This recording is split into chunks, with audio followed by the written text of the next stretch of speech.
It is known as being the granddaddy of all conspiracies. No matter if you believe in extraterrestrial life or not, the modern conception of started in this small town in 1947.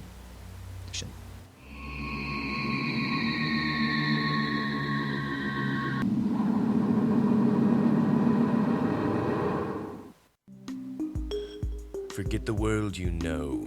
Enter a bizarre dimension where the strange and unusual guide your imagination towards the unimaginable. Life is stranger than fiction in these true stories, where the ordinary is replaced with the extraordinary. Explore strange legends, weird myths, and odd folklore. The facts are laid before you to examine. You're invited to draw your own conclusions on these true stories of the paranormal.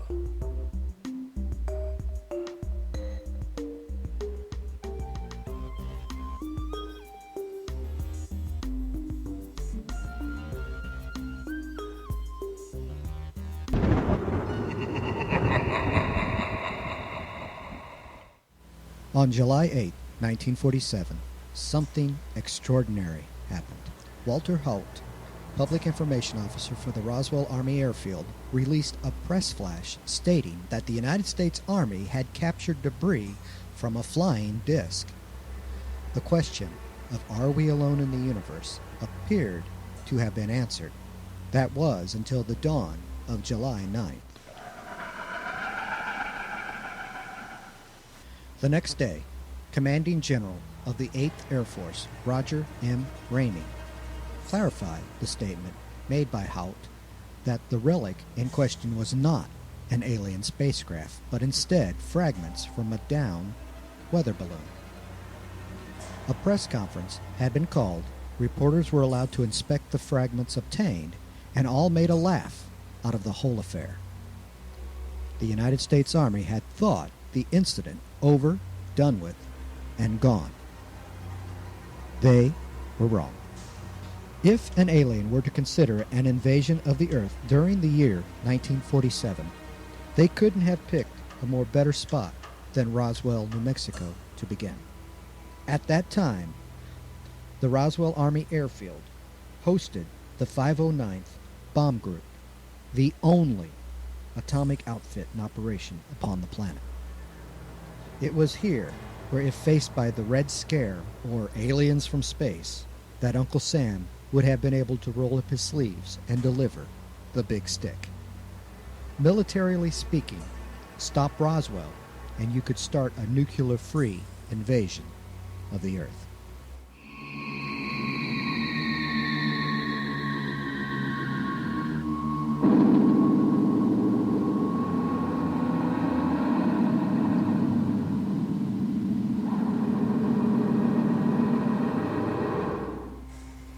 That is, if aliens were invading. For almost 3 decades afterwards, the UFO crash at Roswell had been forgotten. Even the most dedicated researcher had considered the whole affair a government goof. In 1978, however, retired Major Jesse Marcel came forward. He just couldn't keep it silent anymore. Marcel was interviewed by physicist and ufologist Stanton T. Freeman. Marcel had been involved with the original recovery of the debris and expressed his personal belief that the U.S. military had been involved in a cover-up of their recovery of an extraterrestrial spacecraft. 1980 was Roswell's zenith when Marcel was interviewed by the National Enquirer, gaining both national and worldwide attention on the Roswell incident. Marcel had been featured in many UFO documentaries and related books being written at the time. His story added a new dimension to the weather balloon theory. Along with Mr. Marcel, local mortician Glenn Dennis stepped forward in 1989 stating that he had personally been told by a nurse friend detailed accounts of alien autopsies being performed at the base hours after the crash. Several witnesses added their own legacy to the event, telling of intimidation and strange visits from men in black. Fear had been used, as well as deadly force, to keep most of them in line. But after 40 years of silence, and some reaching the end of their own mortality, they thought it best to let others know about this fantastic event and what they had all seen.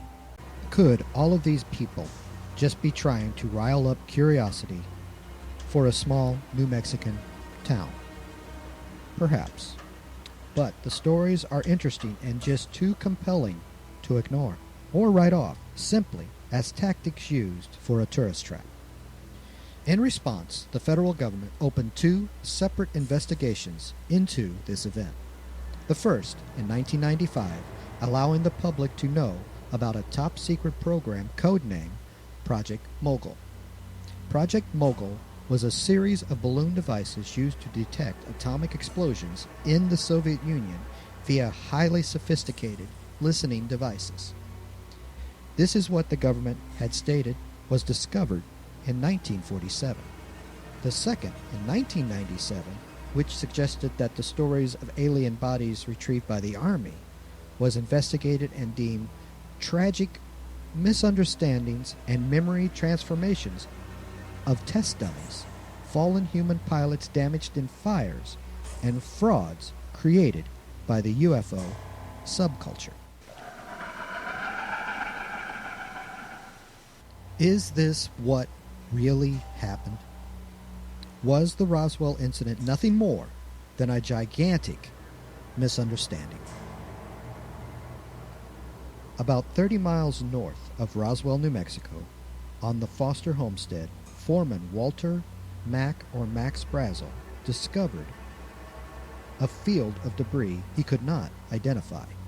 He reported this crash site on June 14, 1947. Interestingly enough, this original encounter took place some 3 weeks before the July 8th announcement by the Roswell Army Airfield.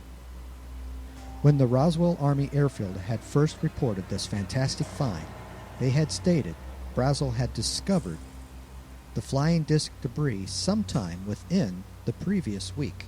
This suggested that he had discovered the site in early July.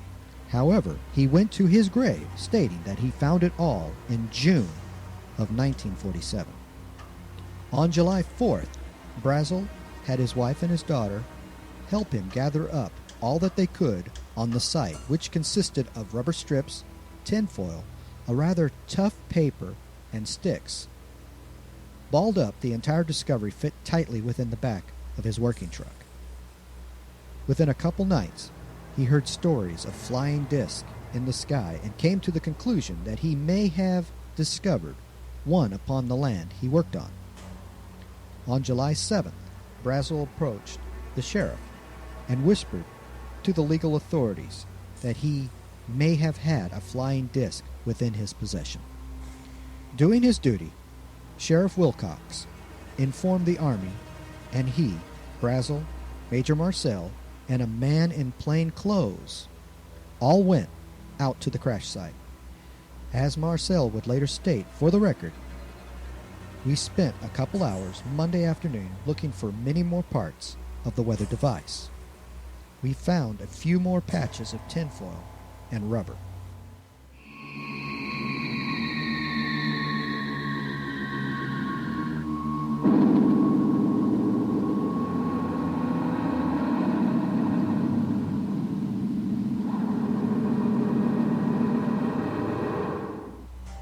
On Tuesday, July 8th, the Roswell Army Airfield issued this new statement to the press. The many rumors regarding the flying disc became a reality yesterday when the intelligence office of the 509th Bombing Group of the 8th Army Air Force, Roswell Army Airfield, was fortunate enough to gain possession of a disc through the cooperation of one of the local ranchers and the sheriff's office. The flying object landed on a ranch near Roswell sometime last week. Not having phone facilities, the rancher stored the disc until such time as he was able to contact the sheriff's office, who in turn notified Major Jesse A. Marcel of the 509th Bomb Group Intelligence Office. Action was immediately taken, and the disc was picked up at the rancher's home. It was inspected at the Roswell Army Airfield and subsequently flown by Major Marcel to higher headquarters. It was after this announcement that General Ramey had contacted Colonel William H. Blanchard, commander of the 509th and ordered him to transfer all materials to Fort Worth Army Airfield. When the items arrived, Warrant Officer Irving Newton confirmed Ramey's original assumption that the flying disc was a weather balloon and its kite. A kite was nothing more than the reflective material used to locate a mogul balloon on radar. Several pictures were said to be taken of the weather balloon at Fort Worth, but to this day, they have yet to surface. Roswell went on with its duties, days, and life. The incident was forgotten in all but local lore. That was until 1978. Nuclear physicist and author Stanton T. Freeman interviewed Jesse Marcel and recorded his personal story of the retrieval, transport, and cataloging of the disk debris from Roswell to Fort Worth. As far as anyone knows, Marcel was the only Army personnel who had traveled with the Roswell material all the way to its final known destination. In his investigations, Mr. Friedman was to propel Roswell from a forgotten, mistaken identity crash to the mecca of UFOologists everywhere.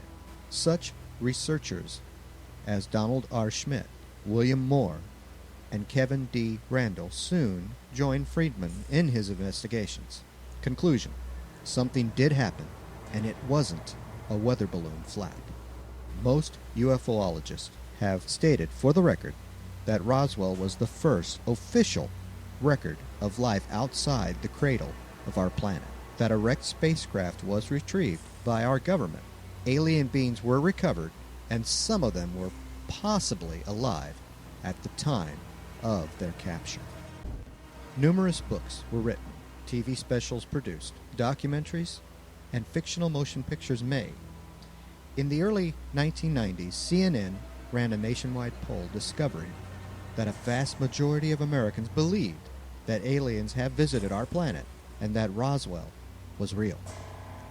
They also believed that the U.S. government was aware of every detail, covering up all. If Roswell itself wasn't believable, in 1994, a new claim hit the tarmac. There wasn't one crash near Roswell, but two.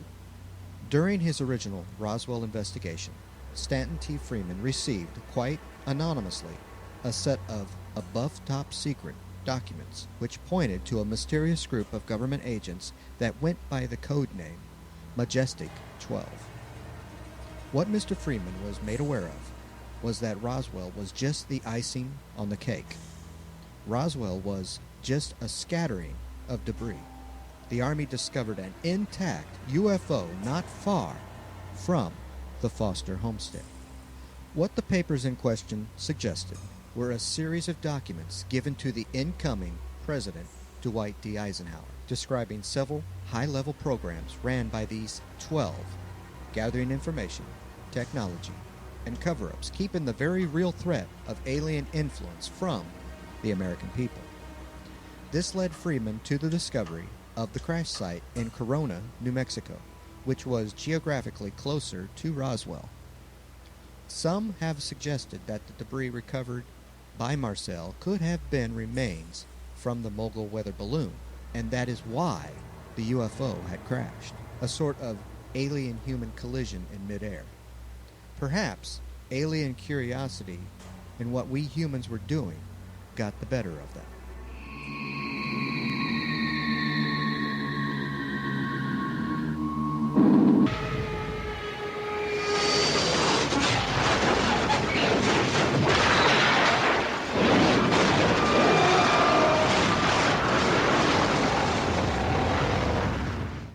The Corona Encounters timeline is quite similar to the Roswell incident, with one small exception. According to certain records obtained at the time, Brazel had been taken into custody by the Army and held for a week. Afterward, he had been escorted to the office of the Roswell Daily Record and told to offer the story he is now famous for. This, according to some, was to take attention away from the main crash site and to focus national curiosity on Roswell. Once all learned that it was a crashed weather balloon, people would both laugh and forget. And for some time, the ruse worked. Now this is where things start to take a turn to the both complicated and weird. After the crash at Corona, New Mexico, certain new facts came into the limelight. There were reported sightings of recovered alien bodies. A vast majority of the stories suggest 2 groups of 3, 6 total. Of these 6, 5 were dead on the scene. 1, barely alive, was believed recovered from the Roswell site and taken to the Army Air Force Base in Texas. Also, the date of the crash was changed. In the new report, it was theorized that the alien craft had crashed on July 4th, 1947. There are subtle suggestions that the Majestic 12 program had been in contact with these alien craft before the crash, and that the United States government had been tracking them with the limited radar technology at the time. The crash was a happenstance that the armed forces could not pass on. Again, Brazel's radio announcement on July 9th was considered a bait-and-switch tactic used to foil attention away from the true nature of the event. There was even a claim from then Lieutenant Governor Joseph Montoya that he had seen alien bodies recovered from the Corona crash site. However, this statement cannot be validated. Needless to say, Roswell stood alone. People within the tiny community still believe in what they have seen, felt, heard, and were told by friends. There were stories of military personnel threatening entire families to remain silent. Bizarre tales of mysterious men in black driving up and down the streets at night for no other apparent reason than to be seen, perhaps, as a subtle reminder. Roswell is also a town greatly divided. There are those who believe and those who don't. The Center for UFO Studies and the Mutual UFO Network seem to differ as to how the facts are presented when it comes to the crash at Roswell. One of the paramount issues was where certain players in this legend were at the time the alien craft and bodies were first encountered. Some within each community have either ignored stories, facts, or have invented encounters to help fill in the blanks. One in particular involved a team of 5 college archaeologists who claim to have been digging in the New Mexican desert and sighted the crash before the military had gotten involved.